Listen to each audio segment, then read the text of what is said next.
Hello, and welcome back to Audience, the podcast where you follow along as we build a real and impactful podcast audience from scratch. I'm your host, Craig Hewitt from Castos. Well, at this point, launch day has come and gone, and we've learned a lot. In this episode, we're going to talk all about how we went about launching the podcast, some of the strategies and marketing tactics that you might use in launching your own podcast, and some of the early results from our analytics to talk about how the launch went in those first few episodes. When it comes to launching a podcast, I think you really need to think about launching a podcast as you would any other product or initiative within your business or brand or community. A podcast launch is a product in and of itself. And with that in mind, I think one of the first things that you think about is how you already reach your existing audience. So we'll assume that we have some kind of audience if we're going to be starting a podcast. If you're truly starting from scratch, I think a lot of the same principles apply here, but they're a little bit of guesswork. And in that, I mean, the first thing we think about is how do we reach our existing audience already? For us at Castos, it's been primarily through email, a little bit of social media, and through our Facebook group called Podcast Hackers. So with that in mind, the things that you might think about as you're looking to launch a podcast are how do you already connect with your existing audience, whether it's, again, for your business or for your local community, religious organization, your passion project or hobby. How do you already connect with the people in your world?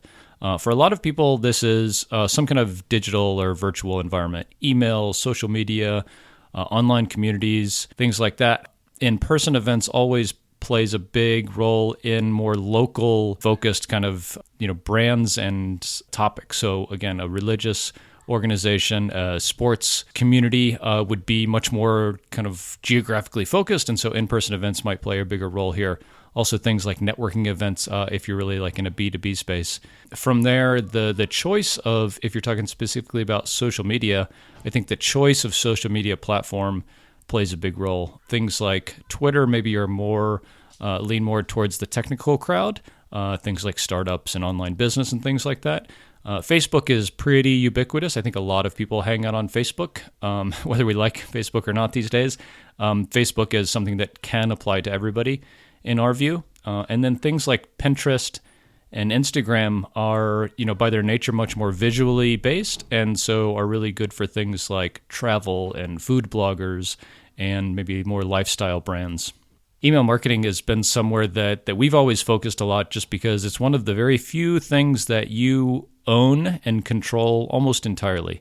If you're building your kind of presence on, say, Facebook or Twitter, they update their algorithm and start not showing your content to certain audiences, there's really nothing you can do about it. Whereas something like having your own website or having your own email list where you own those contacts and you own that domain is something that, with rare exceptions, people can't take away from you. So as you're building your kind of marketing assets and your ability to reach your audience, this is definitely something to think about is the thing I'm building my house and my platform on something that I own or have a decently high degree of confidence in the control I have over this? The downside of this is there's less kind of network effect like you might see with Twitter, Facebook, Instagram like that. But when you build an email list on your own, you do control this. You do decide when and how you get in touch with these people, all the messaging, all the connection around that. This is a reason why we focused on email as a resource to grow our marketing reach a lot. And we used it pretty heavily in launching the show. When we thought about launching the podcast specifically in terms of the episode releases, we were pretty strategic about this, and I'd love to hear how other people have launched their shows. But the approach that we took is to release a teaser episode about a week ahead of time, and then release 3 episodes on launch day. So we're publishing the Audience podcast on Thursdays. We chose to publish our teaser episode the Thursday before on December 12th, and then we released 3 episodes on launch day itself. The reason for the teaser episode is to build a bit of hype. We did send a dedicated email and a post in our Facebook group with the teaser episode that did have an audiogram associated with it. So we created an audiogram from the teaser episode. And for those of you who don't know, an audiogram is a really cool kind of marketing social media tool. We use an app called Headliner, so headliner.app, to create our audiograms. And this is a nice way to pull a short snippet. Ours were a minute or so long, So we posted this on all of our social media platforms as well as in our Facebook group. So this is a good thing to think about, not just for your launch episodes, but really if you have the time. It takes 10 or 15 minutes to build an audiogram, and I'm sure that everybody gets better over time.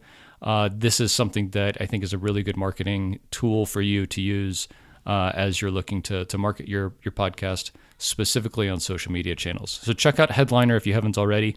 Headliner will be integrated directly into the Castos platform here shortly after the beginning of the year. So stay tuned. That's a really exciting development that we're working on there.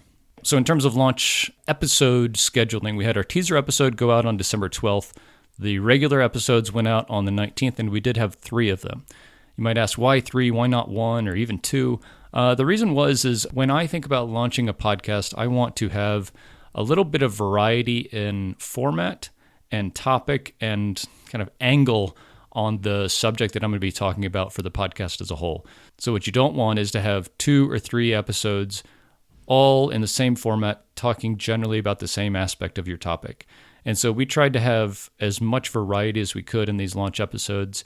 And for us in this situation, that meant we needed 3 episodes.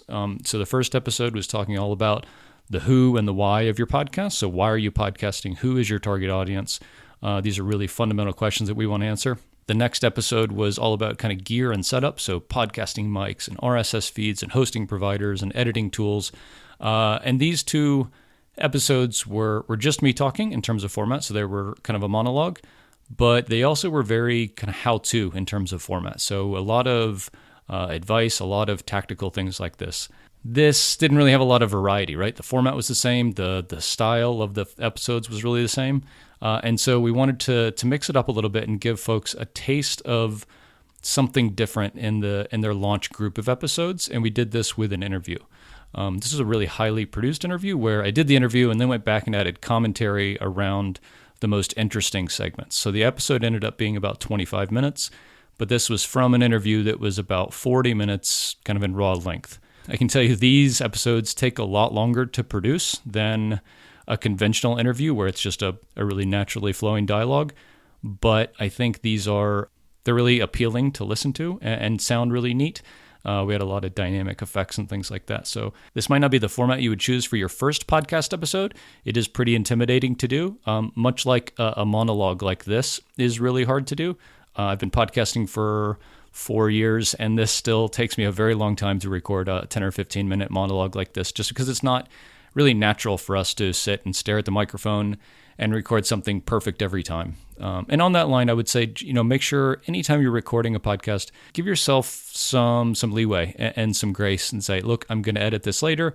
If you mess up, just take a pause, take a deep breath, have a sip of water, and then start again and restate your whole statement. Editing that later will be really easy. Whereas if you run on from phrase to phrase and restate what you're saying all in a huge run-on sentence, you'll really kind of kick yourself later in post-production, because splicing all that together and mixing it to sound natural is really difficult. So as you're recording, if you mess up, just stop, take a deep breath, and repeat the whole thought and phrase from the beginning, and later in post-production, you'll find it really easy. Okay, so we talked about the format of the episodes that we did on launch day. So we did a teaser episode a week before. We had 3 episodes on launch day. The first 2 were kind of monologue and how-to tutorial kind of episodes. And the last one was an interview where we talked all about storytelling and building a narrative for your podcast.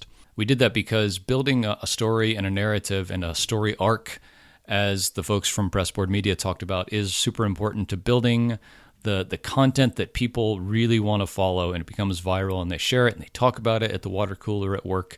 And they want to tune in every week to hear what happened. And for us, with this podcast specifically, the what happened is going to be, how is the podcast going? What were the results of the launch day? What were the results of this marketing experiment that we decided to run?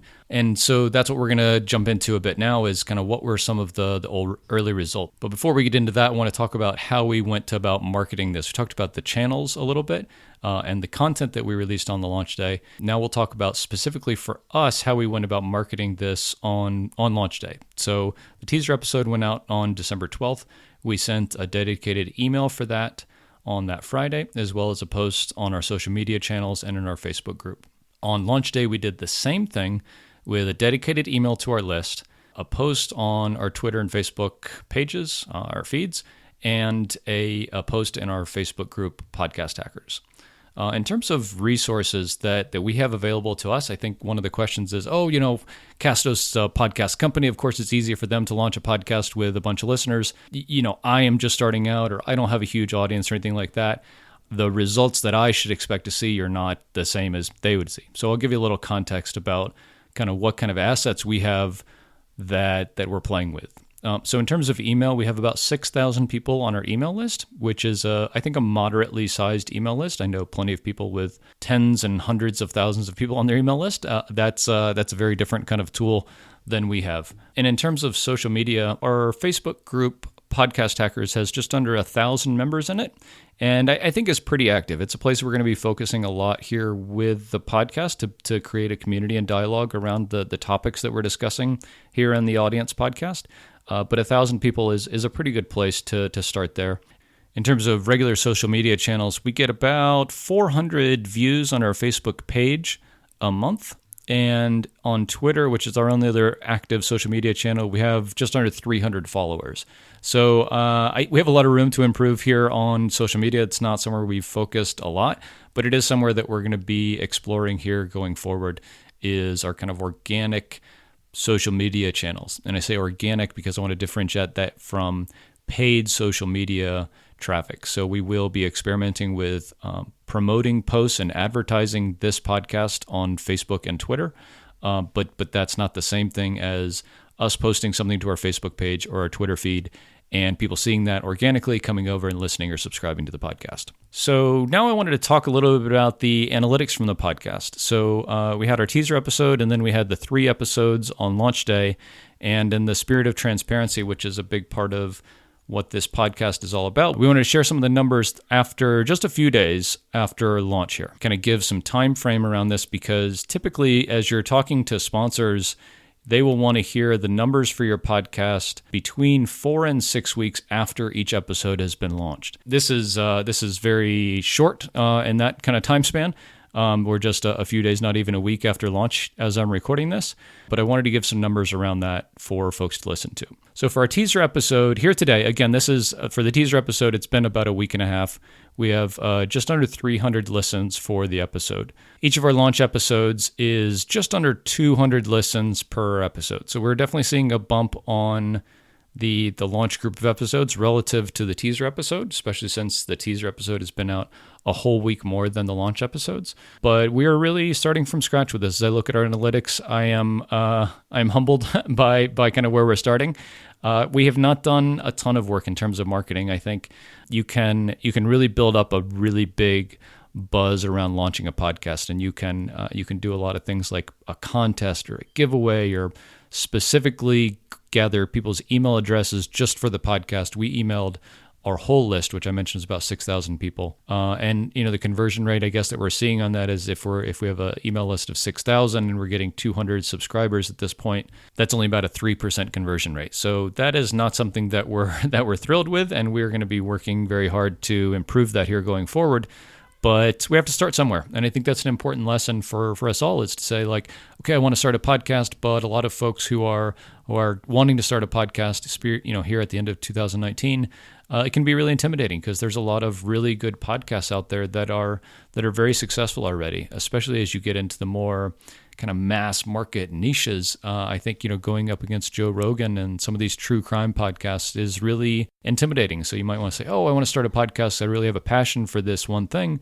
But then you look and say, yeah, but I'm going to get killed by these people who have been doing this already. And that's fair. But the lesson here for me is that we want to, launch the podcast, get started, continue marketing, and continue promoting the podcast as we go, because you have to get started sometime. So going forward from launch day is really just the beginning. We mentioned in one of the first episodes, or in the teaser episode, that the point of a podcast is not to launch, but it is to grow and have an impact with your podcast as a marketing channel and a vehicle for you to share your voice with the world and with your audience. And so we're excited to have launched the podcast, gotten started. And now really the hard work starts. The hard work is to continue creating content that is interesting and engaging and helpful for you, the folks that are listening. And for us as a tool for our brand and our business, the podcast is hopefully going to be a way for us to reach more people that aren't already in our world. So we talked about sending emails and posting on social media for folks that already follow us. And that's all well and good for reaching the people that already know about you and already know about Castos in our case. But the goal with this is for us and for a lot of people is to have a podcast to let new people find out about you and hear your message and find out about your brand. And that means these people aren't on your email list or aren't following you on social media already. And so now the strategy is not sharing the podcast with people who already know about you, but to find ways to introduce your podcast content to new people. And that's going to be the focus of a lot of our work as far as marketing the podcast and growing the listenership here going forward after launch day. So launch day is done. We did what we could do. As I'm kind of looking back on this, I say we probably could have done more. But the goal with this podcast is not really to launch with a bang and have a huge showing right out of the gate. But the point is to start and have a good starting point and have a frame of reference, and then go and learn from there to say, how can we grow the podcast? How can we find more people to listen to this who would enjoy it and share it with their friends and things like that? And that's our mission here going forward. In the spirit of transparency, we wanted to share some of the numbers around the podcast. We want to let folks know kind of where we're coming from in terms of the resources we have in terms of social media and email list and things like that, so that you can say, okay, I have an email list like this, or I have a social media following that has this many people. I can expect something, more or less. But we didn't want to give some of the listenership numbers without any context of kind of where we were coming from.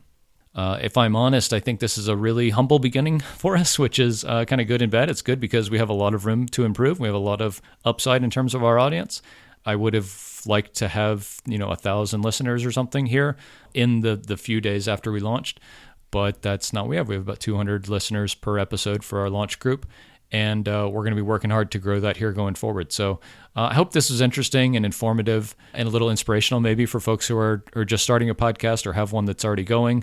And really getting into the next few episodes, we're going to be sharing a lot about the tactics and the strategies and the mindset that we have around growing the podcast. And we'll be sharing everything we're learning here with you in the Audience Podcast.